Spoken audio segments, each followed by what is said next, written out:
चलिए, आज आपको मीरपुर गांव की एक कहानी सुनाते हैं। ये कहानी सिर्फ भूख और भाग्य के बारे में नहीं है, बल्कि यह हम सबको सोचने पर मजबूर कर देगी कि जो खाना हमारी थाली में है, उसकी असली कीमत आखिर है क्या। देखिए, ये जो लाइन है ना, अमीर हो या गरीब, सबकी भूख एक जैसी ही होती है। यही तो इस पूरी कहानी का दिल है।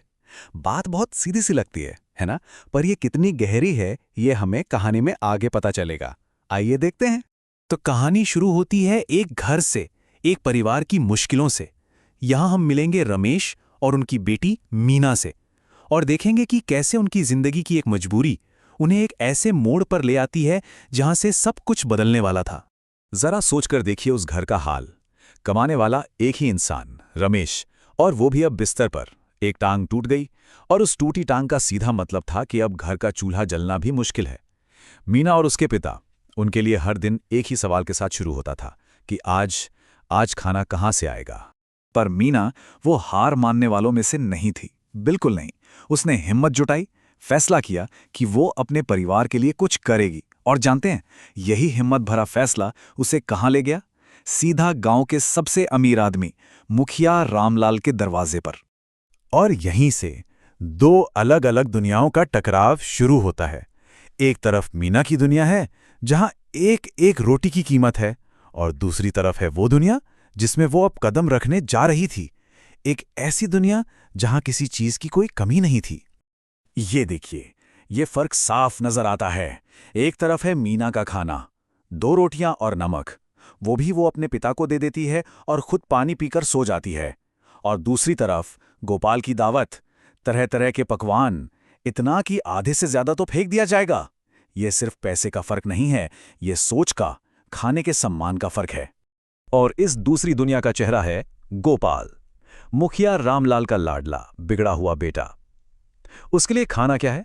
बस एक चीज, कोई आशीर्वाद या नेमत नहीं। उसे उन चीजों की कोई कदर ही नहीं जो उसे बिना मांगे, बिना मेहनत के मिली हैं। और बस यही सोच बहुत जल्द मीना की समझदारी से टकराने वाली थी।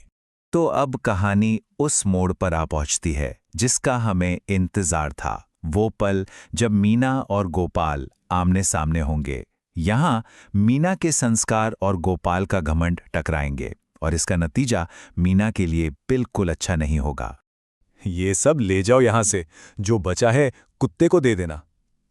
सुनिए तो सही, बस ये एक लाइन गोपाल की पूरी सोच को सामने रख देती है। खाने की कोई कीमत नहीं, उसे बनाने वाले की मेहनत का कोई सम्मान नहीं, कुछ भी नहीं। और ऐसे में मीना वो करती है जो शायद कोई और करने की हिम्मत न जुटा पाता। उसे अपनी नौकरी की परवाह नहीं, अपनी जरूरत की परवाह नहीं, वो बस सच के लिए खड़ी होती है। वो चुप नहीं रहती, और उसकी यही एक आवाज पूरी कहानी का रुख मोड़ देती है। और सच बोलने की कीमत देखिए मीना को कैसे चुकानी पड़ती है। सबसे पहले तो गोपाल गुस्से से आग बबूला हो जाता है। फिर बात को घुमाकर वो मीना पर ही चोरी का झूठा इल्जाम लगा देता है, और नतीजा, रामलाल मीना को बिना उसकी तनख्वाह दिए घर से निकाल देता है। मतलब नेकी की सजा, वो भी तुरंत। लेकिन कहानी यहां खत्म नहीं होती।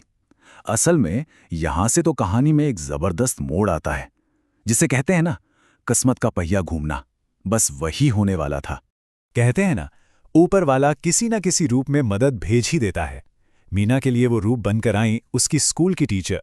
उन्होंने रोती हुई मीना को देखा, और न सिर्फ उसे अपने घर में काम दिया, बल्कि सरकारी स्कूल में उसका दाखला भी करवा दिया। सोचिए, मीना की जिंदगी में अब काम भी था, खाना भी था, और पढ़ाई भी। एक नई उम्मीद थी। और एक तरफ जहां मीना की किस्मत संवर रही थी, वहीं दूसरी तरफ गोपाल का सब कुछ तबाह हो रहा था।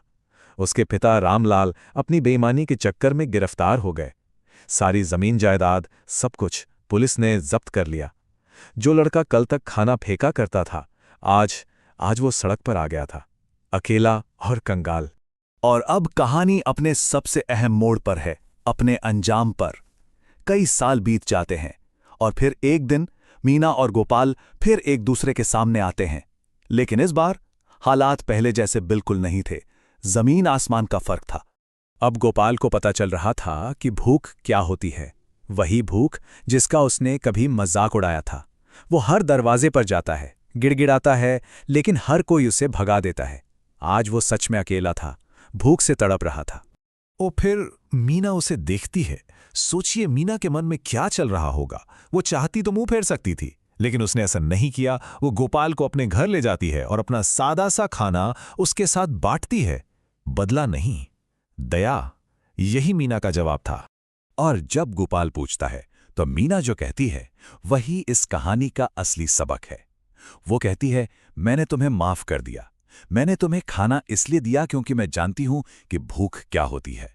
अमीर हो या गरीब, सबकी भूख एक जैसी ही होती है। ये सिर्फ माफी नहीं थी, ये हमदर्दी थी। एक ऐसा सबक जो गोपाल ने अपनी पूरी जिंदगी की दौलत खोकर सीखा। तो ये कहानी हमें एक बहुत बड़े सवाल के साथ छोड़ जाती है कि भोजन का, खाने का असली मूल्य आखिर है क्या?